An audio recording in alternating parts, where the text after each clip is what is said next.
Hi all, welcome back to my channel homely blogs in Kannada. ಈ ವಿಡಿಯೋದಲ್ಲಿ ನಾನು ವೆಕೇಷನ್ಗೆ ಹೋಗೋಕ್ಕೆ ಮುಂಚೆ ಮನೆಯಲ್ಲಿ ನಾನು ಹೇಗೆಲ್ಲ ಪ್ರಿಪೇರ್ ಆಗಿರ್ತೀನಿ ಹೋಗೋಕ್ಕೆ ಊರಿಗೆ ಅನ್ನೋದನ್ನು ಶೇರ್ ಮಾಡ್ತಾಯಿದ್ದೀನಿ. ವಿಡಿಯೋ ಇಷ್ಟ ಆದರೆ ಪ್ಲೀಸ್ ಒಂದು ಲೈಕ್ ಕೊಡೋದನ್ನು ಮರಿಬೇಡಿ. ನಾನು ನಮಗೆ ಸಂಡೇ ಒಂದು ಮದುವೆ ಇತ್ತು. ಆ ಮದುವೆಯನ್ನು ಮುಗಿಸ್ಕೊಂಡು ನಾನು ಬೆಂಗಳೂರಿಗೆ ಹೋಗೋದಿತ್ತು. ಅಂದರೆ ನಾನು ವೆಕೇಷನ್ಗೆ ಹೋಗೇ ಇರಲಿಲ್ಲ. ನನ್ನ ದೊಡ್ಡ ಮಗ ಮಾತ್ರ ಹೋಗಿದ್ದ. ಊರಿಗೆ ಹೋಗೋಕ್ಕೆ ಮುಂಚೆನೂ ಕೆಲಸ, ಊರಿಂದ ಬಂದಮೇಲೂ ಕೆಲಸ ಅಲ್ವಾ, ಎಲ್ಲ ಲೇಡೀಸ್ಗೂ ಹೀಗೆ ಅನಿಸುತ್ತೆ. ಊರಿಗೆ ಹೋಗೋಕ್ಕೆ ಮುಂಚೆನೂ ಅಷ್ಟೇ ಎಲ್ಲ ಪ್ರಿಪೇರ್ ಮಾಡಿಟ್ಟು ಹೋಗಬೇಕಲ್ವಾ. ಹಸ್ಬೆಂಡ್ ಒಬ್ಬರೇ ಇರ್ತಾರೆ, ಅವ್ರಿಗೆ ಊಟ ತಿಂಡಿ ಮಾಡಿಕೊಡೋರಿರಲ್ಲ. ಅವ್ರಿಗೇನೇನಾದರೂ ಬೇಕು ಅಂದರೆ ಗೊಜ್ಜು, ಟೊಮ್ಯಾಟೊ ಗೊಜ್ಜು ಮತ್ತು ವಾಂಗಿಬಾತ್ ಗೊಜ್ಜೆಲ್ಲ ರೆಡಿ ಮಾಡಿಟ್ಬಿಟ್ಟು ನಾವು ನೈಟೇನೆ ಮನೆಯೆಲ್ಲ ಕ್ಲೀನಿಂಗ್ ಮಾಡಿ ಬೆಳಗ್ಗೆ ಪೂಜೆ ಕೆಲಸಗಳನ್ನೆಲ್ಲ ಮುಗಿಸ್ಕೊಂಡು ನಾವು ತಿಂಡಿ ಮಾಡಿಕೊಂಡು ಹೋಗಿದ್ದಾಯಿತು. ತಿಂಡಿಗೆ ಬಂದು ನಾನು ದೋಸೆ ಮಾಡಿದ್ದೆ.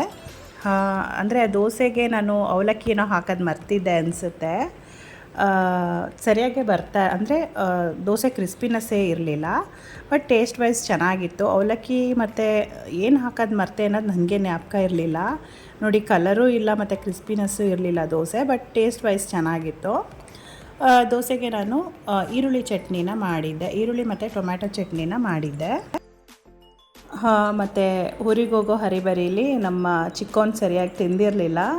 ಸೊ ನಾನು ಅದಕ್ಕೆ ಬಾಕ್ಸಲ್ಲಿ ಒಂದು 2-3 ದೋಸೆನ ತೊಗೊಂಡಿದ್ದೆ. ನಾನು ಮಧ್ಯೆ ಏನಾದರೂ ಹೊಟ್ಟೆ ಹಸಿದ್ರೆ ತಿನ್ಸೋಣ ಅಂತ ಹೇಳಿ ಒಂದು ಬಾಕ್ಸ್ ಕೂಡ ತೊಗೊಂಡು ಹೋಗಿರ್ತೀನಿ.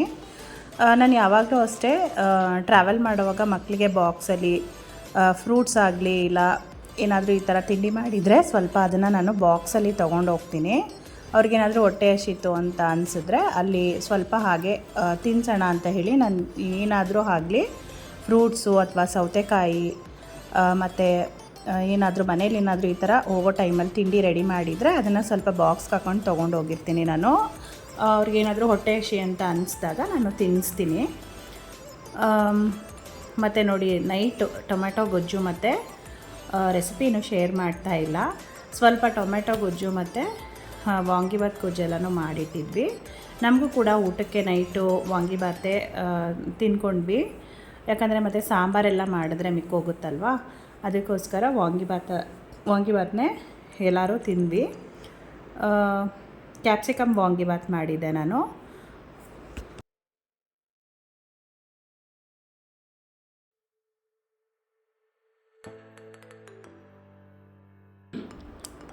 ವಾಂಗಿಬಾತ್ ಅಂದರೆ ಹಾಗೇ ಸ್ವಲ್ಪ ಆಯಿಲ್ ಜಾಸ್ತಿ ಇರುತ್ತಲ್ವ, ಆಯಿಲ್ ಜಾಸ್ತಿ ಹಾಕಿ ಮಾಡಿದ್ರೇ ವಾಂಗಿಬಾತ್ ಚೆನ್ನಾಗಿರತ್ತೆ. ಕ್ಯಾಪ್ಸಿಕಮ್ ಹಾಕಿ ಮಾಡಿದ್ದೆ, ಅದು ಕೂಡ ತುಂಬ ಚೆನ್ನಾಗಿತ್ತು. ನಾನು ಬದನೆಕಾಯಿ ಹಾಕಿ ವಾಂಗಿಬಾತ್ ಮಾಡೋದು ತುಂಬ ಕಡಿಮೆ. ಕ್ಯಾಪ್ಸಿಕಮ್ ಹಾಕಿ ಈ ಥರ ಗೊಜ್ಜು ಮಾಡೋದಾದರೆ ನಾನು ಜಾಸ್ತಿ ಕ್ಯಾಪ್ಸಿಕಮಲ್ಲೇ ಮಾಡ್ತೀನಿ. ತುಂಬ ಚೆನ್ನಾಗಿರುತ್ತೆ ಇದು ಕೂಡ. ಇದಕ್ಕೆ ಕಾಯಿ ತುರಿ ಏನೂ ಹಾಕೋಕ್ಕೆ ಹೋಗಲಿಲ್ಲ ನಾನು, ಯಾಕಂದರೆ ಸ್ವಲ್ಪ ಫ್ರಿಜ್ಜಲ್ಲಿ ಇಡಬೇಕಾಗಿತ್ತಲ್ವ, ಅದಕ್ಕೋಸ್ಕರ ಕಾಯಿ ತುರಿ ಏನೂ ಹಾಕಿಲ್ಲ. ಇನ್ಸ್ಟೆಂಟ್ ವಾಂಗಿಬಾತ್ ಪೌಡರ್ನೇ ನಾನಿಲ್ಲಿ ಯೂಸ್ ಮಾಡಿದ್ದೀನಿ, MTR ಅವ್ರದ್ದು. ಮತ್ತು ನಮಗೆ ಖಾರ ಕಡಿಮೆ ಅಂತ ಅನಿಸಿದ್ರೆ ಸ್ವಲ್ಪ ಅಚ್ಕಾರದ ಪುಡಿ ಕೂಡ ಯೂಸ್ ಮಾಡ್ಕೋತೀನಿ ನಾನು. ಸೊ ಖಾರವಾಗಿ ಚೆನ್ನಾಗಿರುತ್ತೆ. ಮತ್ತು ಹುಣಸೆ ಹಣ್ಣಿನ ಹುಳಿ ಕೂಡ ಸ್ವಲ್ಪ ಆ್ಯಡ್ ಮಾಡ್ಕೊಂಡಿದ್ದೀನಿ. ತುಂಬ ಚೆನ್ನಾಗಿತ್ತು ವಾಂಗಿಬಾತು. ಕಲರ್ ಕೂಡ ನೋಡ್ಬೋದು ನೀವು ಎಷ್ಟು ಚೆನ್ನಾಗಿದೆ ಅಂತ. ಮತ್ತು ಅದಾದಮೇಲೆ ನಾವು ಬೆಂಗಳೂರಿಗೆ ಹೋಗಿ ರೀಚ್ ಆದ್ವಿ. ಇದು ಬಂದು ಅಮ್ಮ ಮನೆ ಹತ್ರ ಇರೋ ಮೆಟ್ರೋ ಸ್ಟೇಷನ್ ಇದು.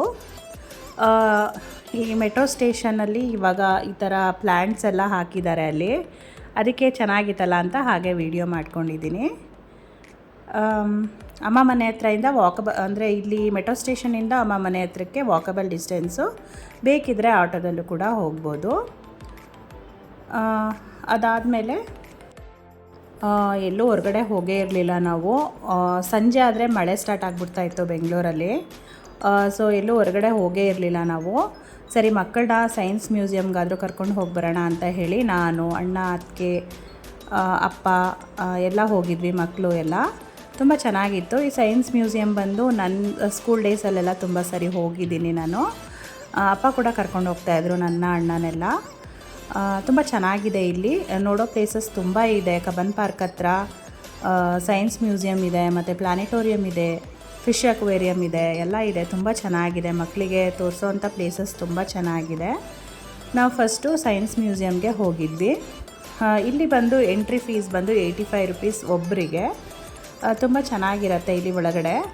ನೋಡಿ, ಒಳಗಡೆ ಎಂಟ್ರಿ ಆಗ್ತಾ ಇದ್ದಂಗೆ ಇಲ್ಲಿ ಲೆಫ್ಟ್ ಸೈಡಲ್ಲಿ ಡೈನೋಸರಸ್ ಕಾಣಿಸುತ್ತೆ ನಿಮಗೆ. ನಿಜವಾಗ್ಲೂ ಡೈನೋಸರ್ ಏನೋ ಅನ್ನೋ ಥರ ಕಾಣಿಸುತ್ತೆ ಇದು. ಮತ್ತು ಸೌಂಡೆಲ್ಲ ಹಾಗೇ ಇರುತ್ತೆ, ತುಂಬ ಭಯಂಕರವಾಗಿರುತ್ತೆ. ಮಕ್ಕಳು ನೋಡಿಕೊಂಡು ಹೆದರ್ಕೋತಿದ್ರು ಕೂಡ.